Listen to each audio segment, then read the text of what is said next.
Hoje nós teremos um vídeo completamente diferente aqui. Eu tô tirando o esmalte da minha unha e minutos antes de eu começar a tirar esmalte da minha unha, me aconteceu uma coisa que me deixou com muita raiva mesmo, eu fiquei bem puta. E aí eu tava aqui tirando o esmalte da unha e pensando sobre isso, decidi gravar, simplesmente coloquei o celular aqui, então assim, não temos cenário, não temos uma super maquiagem e é isso. Mas eu acho que o recado que eu quero trazer vai, sabe, cair como uma luva. A situação que aconteceu, propriamente dita, meio que não vem muito ao caso, sabe? O que mais importa de fato é o sentimento que me veio. Porque como eu fiquei com muita raiva com o que aconteceu, obviamente eu comecei a culpar a pessoa envolvida, né? É o nosso mecanismo de defesa. A primeira coisa que a gente faz quando a gente sente raiva é apontar o dedo pro outro, né? Arrumar algum culpado, se isentar, né, da responsabilidade daquilo e se colocar no lugar da vítima. E exatamente o que eu comecei a fazer. A raiva começou a tomar conta de mim e eu comecei a criar na minha própria cabeça diálogos, né, que me incentivavam a ficar no lugar da vítima. Aqueles diálogos internos de tipo, ai, tá vendo? A pessoa é assim mesmo, a sua intuição tava certa, você não tinha que esperar nada mais do que isso. Esses tipos de diálogo, né? E não que a minha intuição não estivesse certa, né? E não que a sua intuição não esteja certa também, dependendo da situação que venha a acontecer com você. Mas o ponto aqui não é a intuição, né? É o como a gente se sente perante a situação que acabou de discorrer. E como eu me senti com raiva e comecei a me colocar no lugar de vítima e apontar o dedo, né, pros culpados envolvidos, como eu estudo autoconhecimento há muito tempo, e eu sei desses mecanismos mentais, né? É um pouco do que eu venho compartilhando com vocês aqui e pretendo aprofundar cada dia mais, né? Por conhecer esses gatilhos mentais, eu sei exatamente como é que eles funcionam e mais, né? Eu sei como eles funcionam em mim, porque eu me conheço, né? Eu trabalho com isso há, sei lá, acho que vai fazer 5 anos, 6 anos, nem sei. Mas já tem um bom tempo, então assim, eu sei como eu funciono além dos mecanismos mentais de forma teórica, né? Então quando eu me dei conta que eu tava entrando nessa energia da raiva, que eu tava nutrindo a raiva, né? Porque eu me percebi criando esses diálogos assim, não só me colocando no lugar da vítima, mas nutrindo mesmo esse sentimento, sabe? Alimentando, assim, me incentivando a senti-lo. E quando eu percebi que eu tava nesse lugar, eu falei, opa, peraí, tem alguma coisa errada. Tudo bem eu estar com raiva, né? Eu acolho a raiva, mas assim, não tudo bem eu ficar apontando o dedo pra alguém que seja o culpado sobre isso. E aí, na hora que me veio assim esse estalo, eu parei, que foi um pouco antes de eu vir aqui começar a tirar o esmalte da unha. Sentei ali no sofá, fechei meus olhos e falei, não, deixa eu sentir isso. E aí eu fechei meus olhos e comecei a me questionar, por que eu fiquei com tanta raiva por conta dessa situação? O que essa raiva tem por trás, assim? Por que ela me despertou? E aí eu percebi que, na verdade, eu tava com raiva porque eu tinha criado uma expectativa X em cima de uma pessoa e essa expectativa não foi alcançada, né? A expectativa não foi cumprida. E isso me fez ficar com raiva, mas mais do que raiva, eu também tava triste. Só que a princípio eu não tinha me ligado assim na tristeza, sabe? Eu não tinha sentido a tristeza, a raiva, porque a raiva ela fala muito mais alto, né? A raiva é um sentimento que é pra fora, então ele grita, vamos dizer assim, né? Então, e a tristeza não, é um sentimento mais introspectivo, né? Mais quieto. E aí nesses segundos assim que eu parei pra entender e me perguntar por que é que eu fiquei com tanta raiva, na hora eu percebi que a tristeza também estava se fazendo presente. E percebi que era por essa razão, né? Por não ter tido as expectativas atingidas. Só que a raiva, no fundo, que eu tava sentindo e a tristeza, não era referente àquela pessoa não ter atingido as minhas expectativas. Mas o fato de eu ter me colocado num lugar em que esperava a expectativa do outro. Então, no fundo, eu tava com raiva de mim. Com raiva de eu ter me colocado naquela situação, sabe? E aí me veio essa reflexão que eu quero compartilhar com vocês, que nunca é o outro. Eu sei que parece. Eu acabei de compartilhar um exato momento, assim, quase que vocês pegaram ao vivo, deu emputecida. Mas eu sei que na hora da raiva, a gente acha que é o outro. Que de alguma forma o outro nos machucou, que de alguma forma o outro faltou, que de alguma forma o outro se fez o agressor, né? Dentro dessa experiência.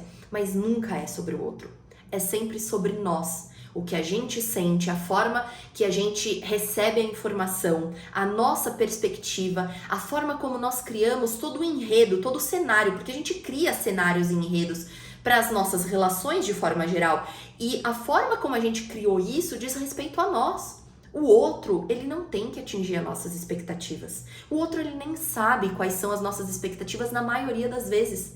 Porque a gente cria toda essa história, mas a gente não comunica pra pessoa. Olha, fulaninho, agora você tá nesse papel aqui, tá? E dentro desse papel, você teria que exercer essa função, você teria que mostrar essa emoção, você teria que lidar. A gente não faz isso, né? Então a gente cria todo o contexto, mas a gente não avisa o ator principal ali da história o papel que ele tá cumprindo.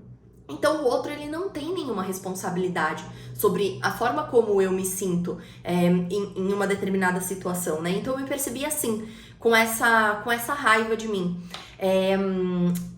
E aí, o grande pensamento é que o outro, além de ele não ter essa responsabilidade, ele é um espelho na nossa vida.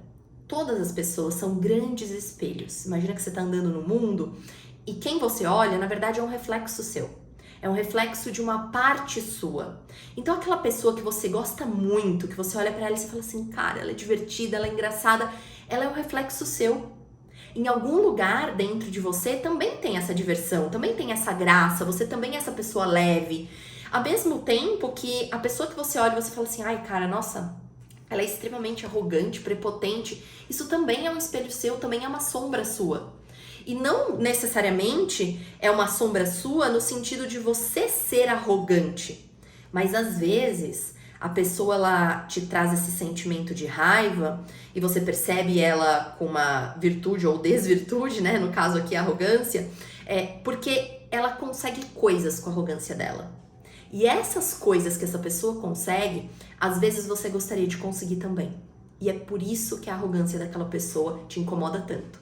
Às vezes, por ela ser arrogante, ela tem várias pessoas que bajulam, sabe? Ela se coloca naquela posição das pessoas admirarem de uma forma até um pouco fanática, talvez.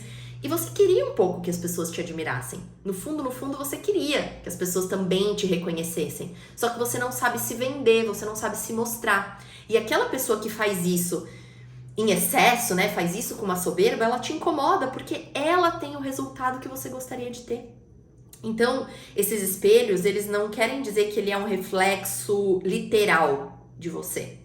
Mas pode ter certeza que existe algum reflexo ou de uma luz ou de uma sombra que existe dentro de você. Uma sombra que você carrega de forma semelhante ou uma sombra que você precisaria trabalhar exatamente o oposto do que aquela pessoa mostra pra você. Então eu me percebi nesse lugar. E aí quando eu me dei conta de que essa raiva, na verdade, ela dizia muito mais sobre mim do que sobre aquela pessoa, e que no fundo eu tava buscando uma aceitação, no fundo, sabe? O cenário que eu criei, a expectativa que eu criei era de receber uma ajuda, de receber um suporte, sabe? De sentir que eu podia contar com aquela pessoa. E no fim das contas eu percebi que não, sabe? Minha intuição já meio que dizia assim e meio que hoje se fez um fato fatídico, assim, sabe? De que realmente não é isso. Só que não é essa pessoa que ela é ruim. Ou talvez ela seja, mas também não é exatamente isso que vem ao caso. Porque o problema não é ela, o problema foi eu ter colocado essa responsabilidade em cima dela. E eu coloquei essa responsabilidade em cima dela porque dentro de mim existe essa falta. E por existir essa falta, eu quero que alguém cumpra o papel de suprir isso. Eu quero que alguém me abasteça e me nutra de algo que eu não consigo fazer sozinha. Que eu não consigo me permitir me abrir para que eu possa receber isso constantemente das pessoas. Então, às vezes, eu pego uma ou duas pessoas para cumprirem esse papel. E eu despejo toda a responsabilidade da pessoa me nutrir, da pessoa me ajudar, da pessoa ser o meu suporte, o meu apoio, como se fosse um caminhão de terra, assim, eu jogo em cima dela. E essa pessoa, além de não saber, ela não tem essa responsabilidade, né? Então, quando eu me dei conta disso, e isso é o autoconhecimento, essa percepção, essa consciência que hoje ficou muito nítida pra mim, que eu pude ter de forma fácil, em 5 minutos que eu parei, fechei meus olhos e falei, deixa eu sentir, deixa só eu sentir essa raiva, por que que ela tomou conta de mim? E quando eu comecei a ter essa clareza e tive toda essa consciência, foi fácil me libertar dessa raiva. Da raiva que eu sentia de mim, da raiva que eu tava jogando em cima da pessoa, porque eu queria criar um culpado para essa história, da raiva da situação não ter sido correspondida da forma que eu imaginava que ela poderia ser. Então ficou fácil eu me liberar desse sentimento, porque eu parei de nutrir, parei de me colocar no lugar da vítima e ficar alimentando. Eu também não me coloquei como culpada, do tipo, tá vendo? É você que atraiu fulaninho, você que fez com que fulano fizesse tal coisa, porque você tem a crença X, Y. Também não me coloquei nesse lugar. Eu simplesmente entendi. E na hora que eu entendi, eu aceitei, sabe? Eu virei pra mim e falei assim, cara, é isso. Eu não consegui me abrir para receber ajuda, é um desafio que eu tenho, eu entendo e eu aceito isso, e eu coloquei, todas as minhas fichas, né? Eu apostei todas as minhas fichas em cima daquela pessoa para que ela cumprisse esse papel de ser o meu suporte. E ela não foi, porque ela não é responsável por isso, e tá tudo bem. Eu não preciso ter raiva dela, eu não preciso ter raiva de mim, e eu posso simplesmente seguir a minha vida a partir de agora com essa consciência, encerrando esse ciclo e me abrindo para que eu possa receber de forma constante suporte, ajuda, apoio de pessoas que estão comigo, de pessoas que gostam de mim. Eu posso, a partir de agora, me abrir para que quando a pessoa me ofereça algo, eu não fique com o pé atrás, eu não fique com a desconfiança. Eu posso mudar essa realidade, mas eu só posso mudar ela, eu só me abri hoje genuinamente para mudar essa realidade porque eu aceitei esse lugar. Eu aceitei que não é o outro, eu aceitei que o outro é um espelho, eu aceitei qual que era a grande falha, né? O grande buraco que existia dentro de mim. Então, aceitar e reconhecer e ter essa capacidade de se permitir sentir, de não negar os sentimentos, mas também não ficar alimentando ele de forma destrutiva, né? É um passo, assim, fundamental para a mudança da nossa realidade. Porque é só a partir dessa consciência que a gente consegue realmente transmutar e mudar. Então, enfim, foi um vídeo completamente sem roteiro, completamente sem nenhuma perspectiva, foi só porque isso acabou de acontecer e me veio esse insight enquanto eu tava ali meditando sobre essa situação. Eu espero que de alguma forma esse mesmo insight que eu tive possa te ajudar em alguma área da sua vida, alguma situação, enfim, que talvez você esteja com raiva, ou se um dia você vier a ter, que você se lembre desse vídeo e você possa entender que não é o outro, mas também não precisa ser sua culpa.